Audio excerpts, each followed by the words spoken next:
आज इस वीडियो में मैं आपको बताऊंगा कि अकाउंटिंग के सिस्टम्स कितने होते हैं। बेसिकली अकाउंटिंग के दो सिस्टम्स होते हैं, एक होता है कैश बेस अकाउंटिंग, दूसरा होता है अक्रूल बेस अकाउंटिंग। अब सबसे पहले देख लेते हैं कैश बेस अकाउंटिंग कौन सी है। ये अकाउंटिंग का वो सिस्टम है ना जिसमें ट्रांजैक्शन तब रिकॉर्ड की जाती है जब कैश एक्चुअल में या तो दिया जाता है या लिया जाता है।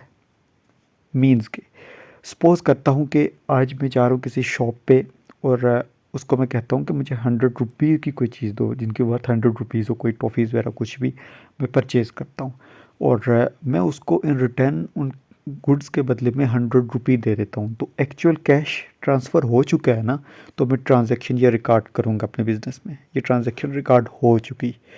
अब दूसरी एग्जांपल लेते हैं। अगर मैं उसको कहता हूँ कि जी मैं तुम्हें ये चीज़ें मुझे दो 100 रुपीज़ की, वो मुझे दे देता है 100 रुपीज़ की चीज़, मैं उसको कहता हूँ कि पैसे तुम्हें मैं कल दूंगा।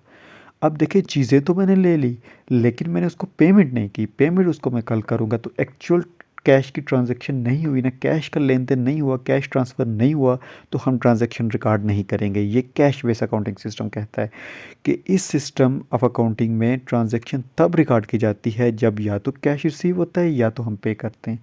अगर नहीं कैश का लेन देन नहीं हुआ तो हम इसको रिकॉर्ड नहीं करेंगे। ठीक है, दूसरे सिस्टम की तरफ चलते हैं। दूसरा है हमारा एक्रूल बेस ऑफ अकाउंटिंग। ये सिस्टम ये कहता है कि जब ट्रांजैक्शन आपकी अगर हो जाती है, ठीक है, आप उसको रिकॉर्ड कर लें।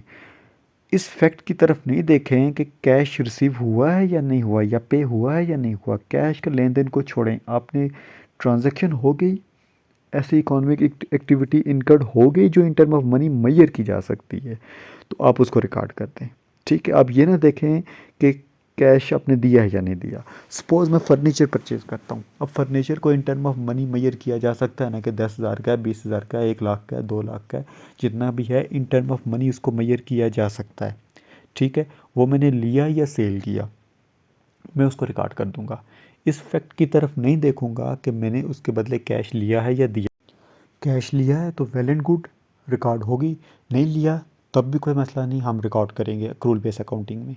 ठीक है, लेकिन कैश बेस अकाउंटिंग में सिर्फ तभी ट्रांजैक्शन रिकॉर्ड होगी जब कैश एक्चुअल में ट्रांसफ़र होगा। ठीक है, तो ये दो मेन डिफरेंसेस हैं। अब इसके मैं एक और एडिशनल नॉलेज के हिसाब से आपको बता दूं कि हमारी जितनी फाइनेंशियल स्टेटमेंट्स हैं, मतलब कि मोस्ट वाइडली यूज जो अकाउंटिंग बेस सिस्टम है वो है एक्रूल बेस। वो किस लिए? क्योंकि अगर सिर्फ कैश को देखते हैं तो बिज़नेस में बहुत सी ट्रांजैक्शंस हैं जो एक्रूल बेस पे होती है, मीन्स कि क्रेडिट पे होती है। ठीक है, तो अगर हम उसको रिकॉर्ड ही नहीं करेंगे तो हमें एक्चुअल परफॉर्मेंस का भी नहीं पता चलेगा और एक्चुअल अपनी फाइनेंशियल पोजीशन का भी नहीं पता चलेगा।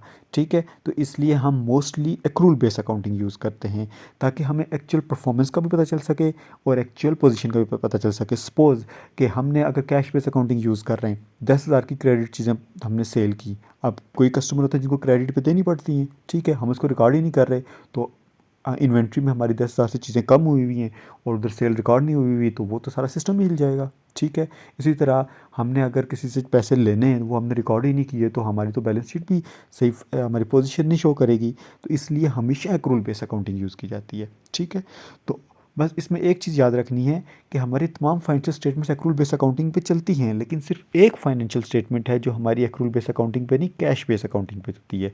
वो है स्टेटमेंट ऑफ कैश फ्लोज, मतलब कि जिसका दूसरा नाम है कैश फ्लो स्टेटमेंट।